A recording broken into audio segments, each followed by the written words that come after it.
Və din dünyada nə zaman bərqərar olacaq? Bizim əqidəmizə görə deyirik ki, o zaman ki, insanlar pak olacaqlar əsasən. Yəni, paklıq hakim olacaq. Nədən pak olacaqlar?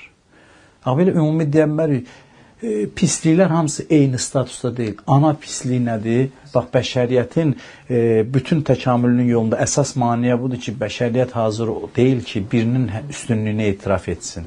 Yadınızdadırsa, mən xütbədə danışmışdım, Kərbəlanı doğuran səbəb heç də insanların, belə deyək, dindar olmaması deyildi. İnsan dindar olmasa da dindar, yəni fəzilətli adama dəyər versə, Kərbəlalar baş verməzdi.